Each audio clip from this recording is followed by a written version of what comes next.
So, I just saw Ant-Man and the Wasp Quantumania in theaters. And... wibbly-wobbly, timey-wimey stuff. Yeah, did anybody expect this film to be good? The Ant-Man films in general were kinda lackluster anyway, so I don't think it'll be a shock to you when I say that Ant-Man and the Wasp Quantumania is not a good movie. But it's also not the worst Marvel movie I've ever seen. I've noticed that reviewers were torching this film, calling it the worst Marvel movie in history. I mean, sure, it's bad, don't get me wrong. It's one of the least engaging Marvel movies ever made. I sat in the theater for 2 hours, barely caring about anything that was going on. But I personally judge a film not only on its technical proficiency and its effectiveness at achieving what it wants to achieve, but also on my personal experience with it and how much fun or how much of a chore it was. That's what makes So Bad It's Good films possible. Go on.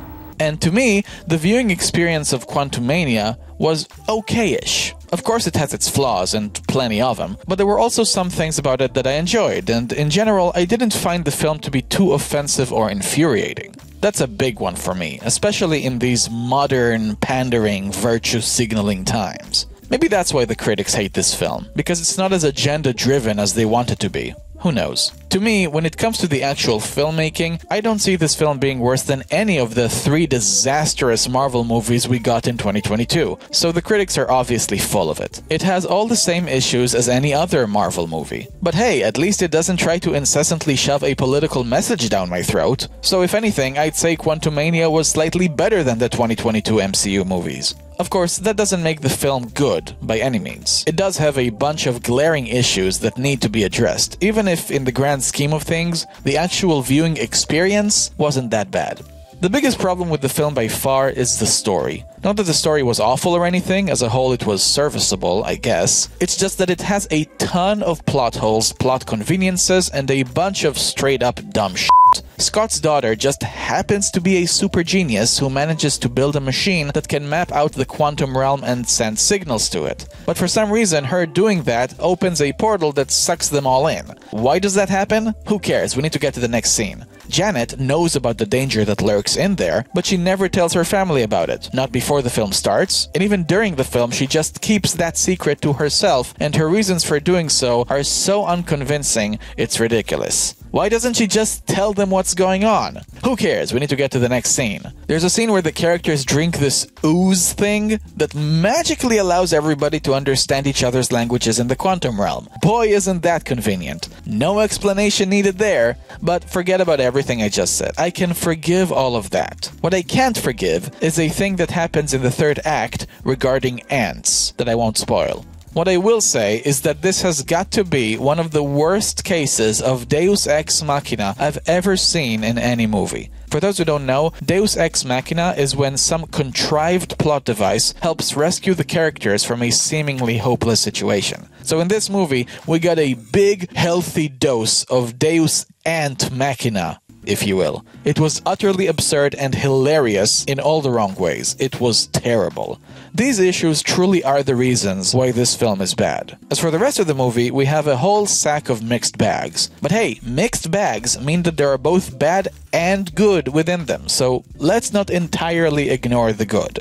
For example, the humor. The film does have a few moments that made me laugh. The scene where they drink the ooze was actually pretty funny in my opinion, even if the jokes were dumb. I laughed, and that's what matters. But of course, there were plenty of instances where the jokes didn't land. I think the visuals were standard MCU fare, but they were pretty good overall. There was plenty of creativity in the set design and the creature design. It made the film at least visually interesting. The characters were also a mixed bag. For every character that I liked, there was a character that I didn't like. I liked Scott Lang in the movie, and I resonated with his mission to save and protect his daughter. Maybe it's because I'm gonna be a father myself soon as well, so who knows. The only problem is that his daughter is the worst character in the movie. Forget about the fact that she's a pain in the ass for most of the runtime. The actress's performance is just not that good. Her facial expressions were terrible. It's like her eyes don't fit with the rest of her face. Her eyes always stay the same, no matter what emotion she tries to convey. I don't know how to explain it, but it was weird. I will give her some credit. She does seem to redeem herself by the end and appreciate her father more, so that's good.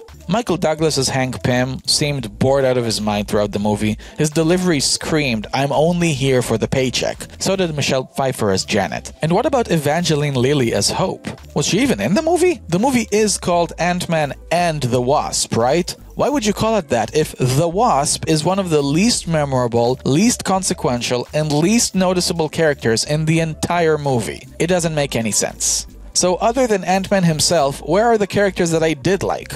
Well, I liked the villains of the film, even though they're both their own mixed bag in a way. I'll start with the secondary villain, Modak. I didn't know anything about this character prior to watching this movie, but I gotta say, this is one of the funniest villains the MCU has ever given us. He's so batshit ridiculous that I laughed every time this bastard showed his face. His really big face. That being said, his character arc is one of the laziest I've ever seen, so that's not good, but at least I had a good time with him. And then we have Kang, the big bad of the movie and also the new big bad of the entire MCU. I loved the build-up to his reveal. Kang is hinted and mentioned multiple times throughout the movie before we actually meet him. That adds to the suspense, and you feel his presence even when he's not on screen. They build him up as this really intimidating and dangerous figure, and when we first meet him, he lives up to that billing. Jonathan Majors is a great actor, and his performance in Ant-Man was one of the highlights. Kang was a great villain. Calm, in control, ruthless, uncompromising. He was the best thing about the movie.